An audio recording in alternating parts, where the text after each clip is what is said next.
Welcome to Military Faith and Spiritual Resilience. This is Elizabeth Fulgaro. With me today is Alexandra Siliezar, sister of former U.S. Marine Abraham Siliezar. Thank you for continuing to share your story with us. It's my pleasure. Thank you. So, talk to me a little bit more about Abraham. Oh, that's my favorite. Thank you. Yes, that's my favorite. My brother is so, he's so light and so soulful and so strong and resilient. Oh boy, I think the word resilient is him. Even the night before he went missing, he left a voice message for my father. No matter how sick he was, he left a voice message for my father saying, "Hi, Dad. This is your son. Call me. I'd love to see you. I love you." He said, "I love you." Beautiful message. And that was it. He loved us. He was love. He is love. I look at his pictures and I see that smile that is so soulful, so kind, so sweet. I hear his voice. I know that he always wanted to do more. He had his dreams. He had dreams to, like most people, not everyone, but he said he wanted to marry and buy his house and have children. It was not that much, right? I mean, he wanted to help others and do good work. And his beautiful, innocent mind that was now damaged with a traumatic brain injury would say that he wanted to pay for my daughter's school for university. Now, he graduated from UC Berkeley, and he would say that he would say, "I went to talk to the VA, and I told them, just release the money. So they're waiting, they'll just release the money." And that was him progressively getting worse with his understanding and comprehending of life with his brain injury. But he believed that the VA would just release the money and it would be taken care of. My daughter would go to college in UC Berkeley, just like him. My daughter and I have to try to get her into UC Berkeley for various things, and she finally did a summer program this summer, and I made sure they knew that we were honoring my brother for her to even just walk through the campus and actually be a student there for a week. But my brother was always faithful and showing up to see my mom, to visit, even when the visits were difficult. He would be resilient and continue to show up. He would go to church, even though it was very difficult for him due to his PTSD when he was in the Philippines, and yet would show up to my church that is primarily Filipino. He would still do that because he knew that he wanted to be with family.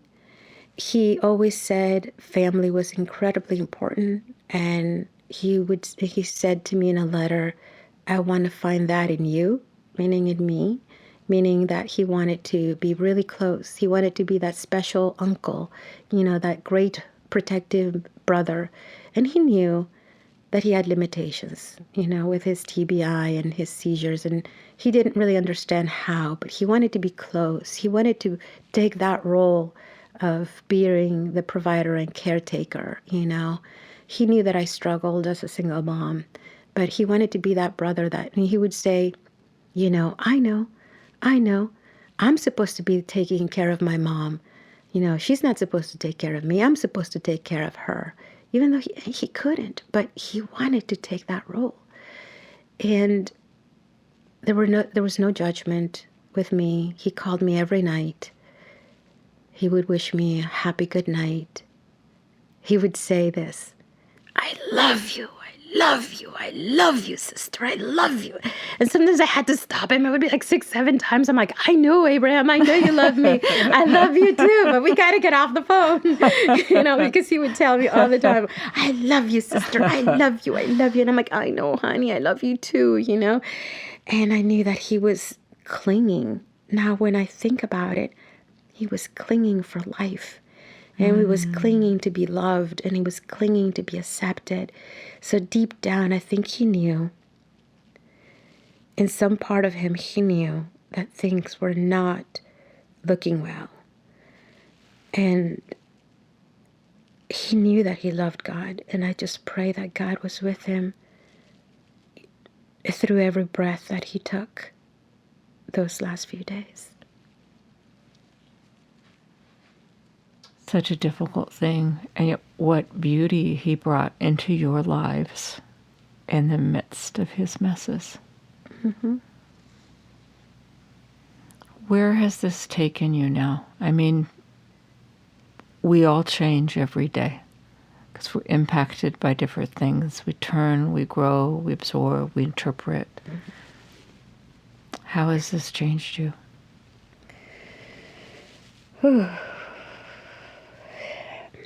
Where has it taken you? I'm still discovering that. I'm still working. It's a working in progress. I can't tell you that I am where I will be, hopefully, someday. I'm not healed. I'm still very raw. Mm-hmm. I still am processing. I'm still advocating. I am still having dreams of me asking. Just 2 nights ago, I had a dream. I was still talking to doctors about his care.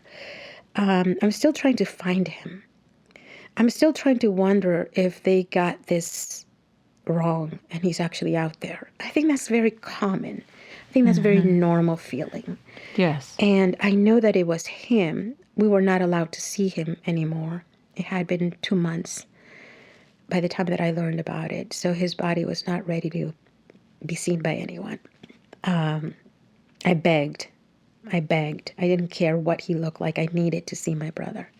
I needed to ask him to forgive me for not being there for him. I still want to. I still ask. I still say, forgive me. I still say, I'm sorry, because I feel we're all responsible, Elizabeth. I have a huge, huge amount of guilt for how it happened. I didn't have to go. I could have gone to his apartment and fought whoever I had to fight to let me in. I didn't. I could have not taken my daughter to camp that morning and just driven directly to his house. I didn't. And then I think of all the things of all the people and all the injuries that happened, whether it was the police guards in the hospitals or the doctors who were just tired of seeing him, or the people who didn't check up on him the day that I asked for a welfare check. All those things, the person who hurt him 5 years earlier, sometimes and very mildly passing through, I ask him, why did you let this happen to you? Yeah. But he didn't know he was a victim. Then I get upset with God and I said, how could this have been? And then, you know what, Elizabeth? I look at Jesus on the cross and I say, what a perfect, loving person. And yet he died on the cross. What a horrible death. Shame and rejection, assault. And we're no better. We deserve nothing less or more. We're human, and sin is here. Sin is here, and we have to look up at the cross and the promise of the cross and have to cling to that promise, because Abraham did. Abraham said, forgive me, he would say, when he had nothing to. I thought, my gosh, really? You know, this guy never complained. He never accused anybody of anything, you know, and he would say, forgive me, and he would believe in Jesus. And he would say, Jesus came to save sinners, and I am a sinner. Now, he was not perfect. He struggled. I know he struggled. He struggled with symptoms related to his PTSD, to his, depression from the work that he did as a Marine. He struggled. He had trauma. But like he said, I'm not complaining. On the contrary, I am thankful and grateful for the good life. Can you imagine good life? I thought, really? Really this is... But no. He was grateful. So who am I to complain now if he didn't? If he clung to the cross of Jesus? So when my faith is wavering, when my anger comes to the surface, I think Abraham showed no anger, and he had faith. So I look at Jesus at the cross and I say, I don't have the answers.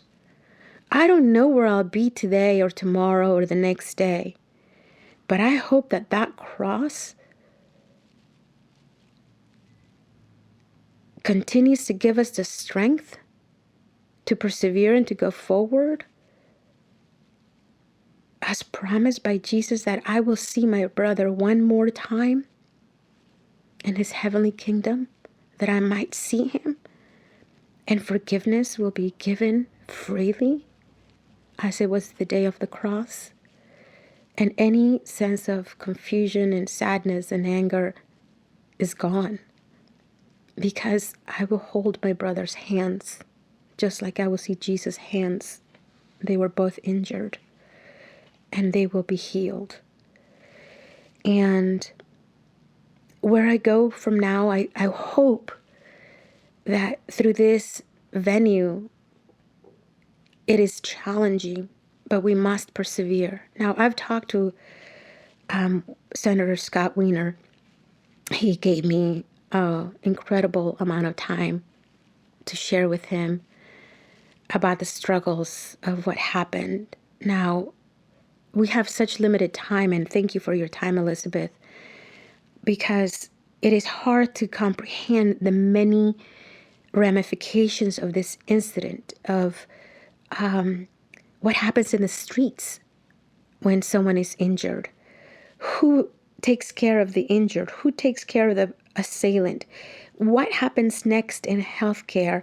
Where are the laws to protect individuals with traumatic brain injury, and not just psychiatric issues or children who are missing or victimized or seniors? What happens to just middle age? Because people say, oh, he's not a senior, he's not a child, he's not psychiatric. What do we do? Where does he fit in? Where are the laws to protect people like him? Where are the laws to protect people like the families? I mean, we have military coming in with traumatic brain injuries, with PTSD, with addiction, with depression, with broken families. We have all of it, our military families suffering every single day. And as people are listening, there are sisters, there are mothers and wives and children probably saying, that is me, I'm struggling, who do I talk to? And the laws make it so difficult, whether it's HIPAA, whether it's lawyers, whether it's doctors, everybody else has a, yes, but we can't talk to you. Yes, but, yes, this, yes, that. No, we need to stop that. We need to change that. Law needs to change. I'm a provider, and I can tell you that the best work that I've been able to do is when families are involved. Not when I just treat the individual. I cannot treat the individual until I listen to the whole family, because no man is an island. I am sorry. There's no such thing. We are here together, and we're here just like I could not keep things secret from my dad, and I cannot keep things secret from my daughter. We cannot keep things secret from family members who are trying to help their loved ones who are suffering. Nobody should have to ever suffer what my brother suffered those last few days, nor the agony that I feel every single day. No one needs to suffer that. Where to next? Well, I had a conversation with one of the doctors just a few days before my brother went missing, and I asked one last time. They did, quote unquote, a research into his file and said he did not meet conservatorship. that what I was trying to get was higher level of care. And I thought and said, well, sure, that would be nice. But the realistic part of me knew that that is asking for gold when there is no gold. So I said, what I want at least is to be able to provide communication, to have communication with the medical doctors when I need to. Because I knew that if I could be his advocate, I could speak when he could not understand. And that one day when I asked the EMTs to search for him, to take him to the emergency room, and they just said, did you call? And he said no, and they closed the door and left and wouldn't tell me anything more. You took away a life. You allowed someone to die when all these things, and yes, they make me upset. And I have to trust that God knew there was a better plan, a different plan, and I need to work to understand and comprehend and accept. I need to do that. But as a human person, I believe that God is also saying we need to change the way things are done on this earth, and that's where we are next. Do you have any ways that you feel like you're called to be part of that? This is a great avenue. Thank you, Elizabeth. Wonderful. You're so welcome. So thankful you were willing, and you've been so wonderful to share. Thank you. Yes, this is an avenue. We need to talk about it. We cannot keep things covered anymore. Amen. Right? Yes. We cannot cover things anymore. Yes. And let me tell you, my brother was incredibly private. Whenever, if I did take him somewhere, I would notify people in his building and I would say, you know, he's going to come with me and he's not going to be here overnight. And he would say, why do you need to tell him those things? You know, he just thought, shh, you know, don't say anything. And I was doing it because I thought, well, if there's ever a day where he doesn't come, that they would actually let me know he's not here.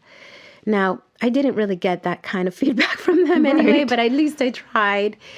But he was really private. And to some degree, I think he would say, why are you sharing all this? Why are you doing this? Because he wanted to be private. And maybe he died in a very private way. And I've made it very public. And I will tell you why. Because his life mattered. Yes. And his life still matters. Yes. And he would tell me, the reason I believe we were so close, he would tell me, you're the only one that truly cares. You're the only one that cares. And I would try to convince him that other family members care too. Perhaps I was the only one that would only listen to him, you know, nightly with the same stories. And if that's what he felt care, then that was fine. I care about others, just like what he did. Mm-hmm. He may not be here to be the social worker that he intended to be when he was younger, to help others.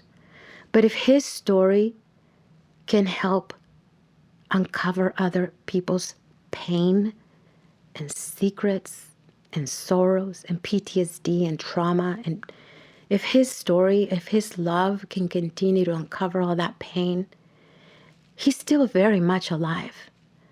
And if I can keep that strength, his strength, if I can carry his strength on my shoulders, leave no soldier behind, he will continue to live. Symbolically. Spiritually, he lives with God. Spiritually, he is with God. And in God's promise, I will see my brother again. Thank you so much for sharing Abraham and your family with us. And I pray that it helps bring the changes that are so needed. Thank you. Thank you.